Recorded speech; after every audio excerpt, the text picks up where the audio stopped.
Louisiana that's has a live nativity scene during their Christmas pageant. We complained about that, and so on. Just dozens of issues. A lot of in the South involving sports, prayer at football games, and praying coaches and praying chaplains and so on.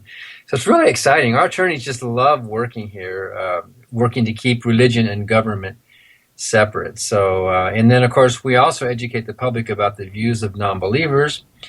And this week is the primary in Wisconsin. So we have 12 billboards, large roadside billboards going up right now, welcoming the candidates to Madison, Wisconsin, with a message that says, "I'm an atheist and I vote." And there's like millennials, there's young people on it, Callie and Patrick and Andrew and others. And so that's causing quite a stir with those billboards. We're pretty sure that the candidates are seeing them as they come in from the airport and drive around town. So that's just a small piece of what we've been doing overall the last few months here. Well, I of course, love and support virtually everything you do. I leave myself a little out, but I can't think of anything that I have a problem with. Maybe one of my speeches was... Maybe one of your speeches. Who knows? And so you guys do billboards. And am I correct that the FFRF was one of the very first organizations to ever put up a billboard? Well, yes and no. Other groups, local groups like Minnesota Atheists, had a sign up on the side of a building once, which counts as a billboard, I guess. Yeah. But we were the first to have, the big 48-foot roadside billboards, that you go by the highway.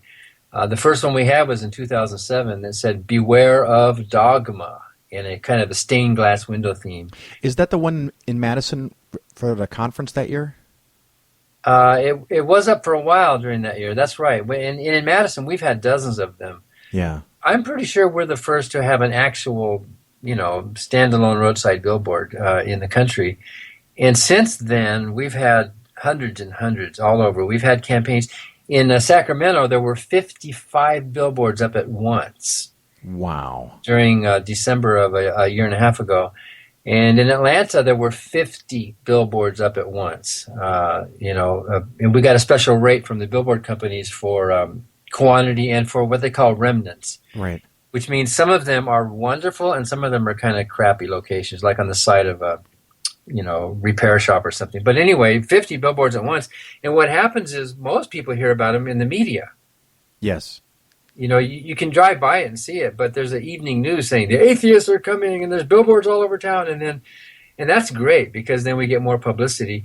And what's really nice is when there's a problem, like it's defaced or moved or something, then that makes the evening news and there's more publicity. So in Columbus, Ohio, we had a dozen up at once, over in Cleveland area, in Phoenix, just all around the country where members of ours, and usually in cooperation with one of our local chapters, want to make an impact. And sometimes it's the friendly atheist, sometimes it's the out of the closet. We have other campaigns that we use as well, but maybe we'll bring some to your town.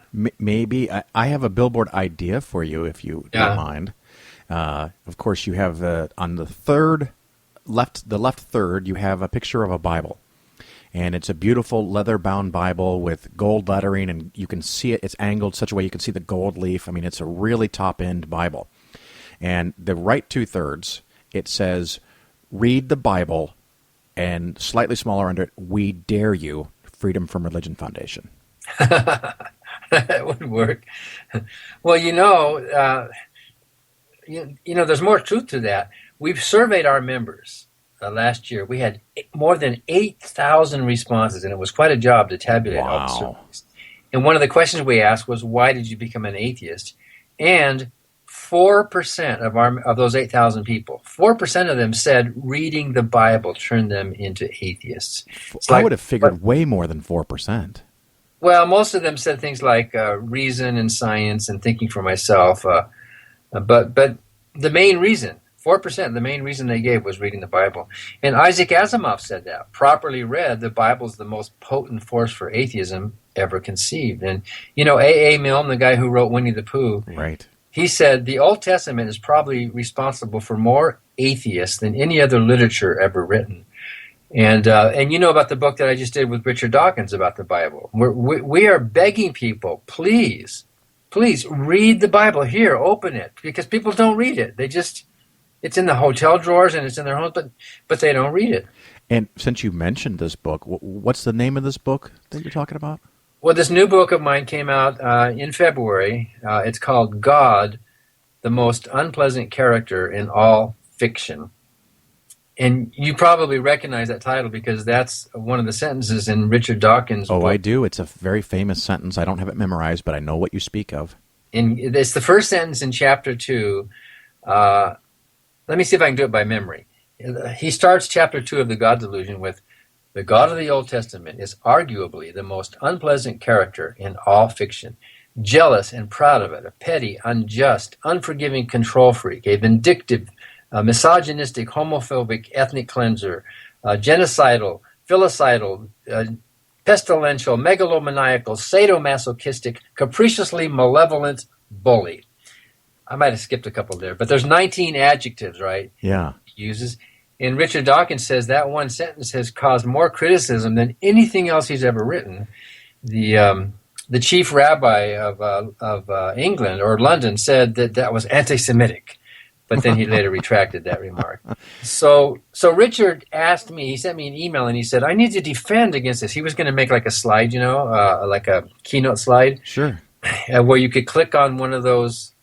On any of those 19 nasty adjectives, and then out would pop these verses to actually document. And as we were working on it, it came out to be more than 1,500 verses, way too much for a slide. And then he had the idea, this would make a good book. Pun intended, a good book, right. Get it? So it became a book. God, the Most Unpleasant Character in All Fiction, has 19 chapters in part 1. Part 1 is called Dawkins Was Right. 19 chapters, each chapter documenting one of those adjectives. But when I was doing the book, I found some things that he overlooked. Or else maybe he didn't overlook it, but he thought 19 was enough, Right. So there's 8 more chapters. Part 2 of the book is called Dawkins Was Too Kind. And I added some more nasty Bible verses to describe the character of that horrible creature that people pretend to worship. They're going to church to bow down and adore and worship this being. And you have to think, and I think you agree with me that most Christians are good people. They cannot have read the Bible. They cannot have actually read it, or else they wouldn't worship this being. Or if they have read it and they know what's in it, then they have no moral judgment at all. They're just like, slaves to a dictator. So we're asking people, just like your billboard idea, please read the Bible.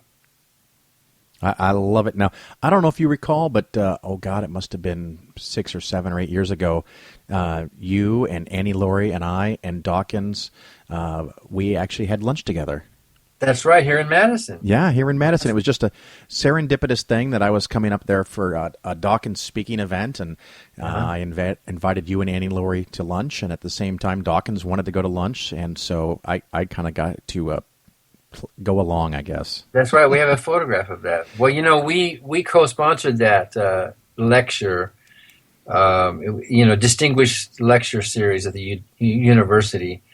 And then you must have driven up. We're here in Madison, Wisconsin, and you're down in Champaign, yeah. Champaign, that's right. So you drove up here for that. I remember that was fun. And we had Debbie Goddard was with us as well. Yeah, that's right. Yeah, Debbie Goddard. So that was a fantastic lunch. Now, so you've got this book, and it's hardback. Is the paperback coming out? Is an audiobook coming out? Well, yeah. So the paperback's not ready. It'll be a few more months. But just this last week, we finished the recording for the audiobook. And what a chore it was, because half of the book is Bible verses. Right. So it took like 5 or 6 sessions to do it, and the audiobook should be ready pretty soon. And the Bible verses themselves, the voice of God, is read by Buzz Kemper. Buzz Kemper is that well-known voice talent. He used to work with Garrison Keillor, and he has a recording studio. So Buzz Kemper and I are in the studio going back and forth. And after some of the sessions of reading these horrible verses about God raping people and that the woman's birth will come between her legs and she will eat her children because you have disobeyed. I mean, horrible stuff. We could hardly look in each other's eyes after reading some of these things. But there'll be an audiobook, and usually the paper book is 6 months to a year later. Yeah. So and even the hardback, I don't know what the list price is, but I'm looking at it right now on Amazon. It's $11.77. I don't know how they do that because it's listed at $23. So, they I think what the Amazon does is they kind of push the publishers to give them these big discounts so they can get them out there. But then you got to pay shipping. And I'm looking at one of the comments here, and it has illustrations. Yeah, I didn't know that. Every chapter is illustrated, and they are from the 19th century. This French artist named Gustave Doré, who did all these black and white lithographs. He did Dante's Inferno, with all the devils and the naked bodies in the flame. He did Shakespeare, and he did the Bible. And you can find a bunch of old Bibles that actually have Doré illustrations in them. So putting them in this book is not a cheap shot. I mean, believers themselves have used these very illustrations. The Noah's Ark, where all these drowning people, right. And the bears coming out of the forest to attack and kill the children, and all this stuff. This is actual Bible verses, and so they're illustrating the stories that are in that book.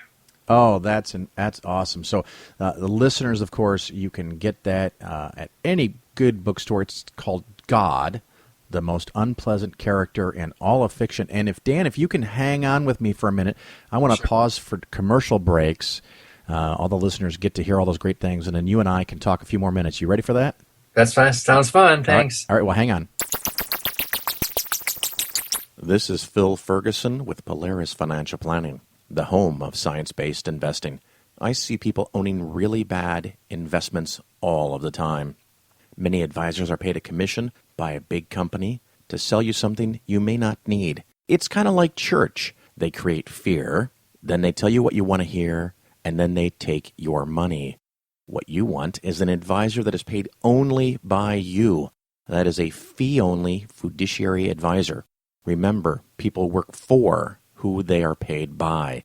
You can contact me, Phil, at PolarisFinancialPlanning.com, or listen to the cleverly titled The Phil Ferguson Show. Each show, we have an interesting investing skeptically topic and an interview with someone fighting to end religion. Polaris also gives 10% of gross revenue to support the growing secular movement. You're not just getting better investments, you're helping to change the world. Only on Secular Media Network. All right, everybody, welcome back. This is Phil Ferguson, and you are still listening to The Phil Ferguson Show. I have with me Dan Barker, who is author and co-president with Annie Laurie Gaylor of the Freedom from Religion Foundation. And we talked about that Freedom from Religion Foundation. We didn't tell people where they can donate, Dan. Where do they go to do that? Well, our website is ffrf.org, and those are the four letters, Freedom from Religion Foundation, ffrf.org. And you can become a member. You can support our work, our legal work and our educational work for $40 a year. And we have special membership rates for students, and we even allow some hardship rates too, because we want to make a difference in the world. So go to our website, look. There's a lot of materials there, and there's FAQs on how to handle state church violations in your area, or what you need to do. If you want to contact us, our attorneys will jump on it with a letter, but we need information from you. So you can look at the FAQs about, they're saying a prayer at my city council. What do I do about that? Or they're giving public money away to some private religious group. So yeah, we'd love to have you join. We're almost 24,000 members. We'd love to be 25,000 by the summer. So maybe you can help us do that. I'd love it to be 1 million members. How's that sound? Well, there are probably 20 million atheists in the country. Most of them are not joiners. Most of them are just live and let live. But the ones who care, who care about making a difference, we could have 100,000. If we had a better campaign to get membership out. But yeah, and most of them tend to be middle-aged, retired, younger people who are really, really non-religious these days. They don't have much discretionary income, and so it's it's hard for them to join a national group like ours, but we're open to all people. Well, and I